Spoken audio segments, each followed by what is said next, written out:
ერთ რამეს გეტყვით, მამებო, სულიერი განვითარებისთვის არანაირი გარჯა არ დამეხმარა ისე, როგორც ჩემი საავადმყოფოში ყოფნა. ავადმყოფობა თავმდაბალს ხდის ადამიანს. ჯანმრთელობა უფლის დიდი საჩუქარია, მაგრამ სანამ გვაქვს, ამას ვერ ხვდებით. გგონია, რომ ვაჟკაცები ვართ და ამ დროს ასეთი პაწაწუნა მიკრობი შემოვა შენს ორგანიზმში და წავიდა შენი ვაჟკაცობა.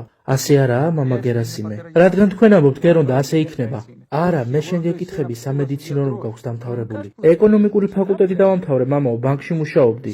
ბანკში მუშაობდი? და ამ უდაბნოში ჩვენაირ ღარიბერებთან რა დაგრჩენია რომ აქ ხარ? ახლა დიდი ბანკირი იქნებოდი. მილიონები უნდა გეთვალა. ჯიბეების სავსე გექნებოდა ფულით და აქ რისთვის მოხვედი? ხომ თქვით, მამაო, ქრისტეს სიყვარულის გამო.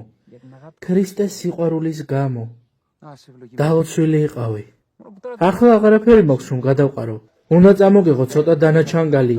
ხომ გექნებოდა რაღაც ახლა გადასაყრელად? წავიდა ეგ დრო. ახლა სულეიმანი და მისი მეგობრები ჭამენ მაგ დანაჩანგლით. თუ დარჩათ რაიმე საჭმელი საწყლებს.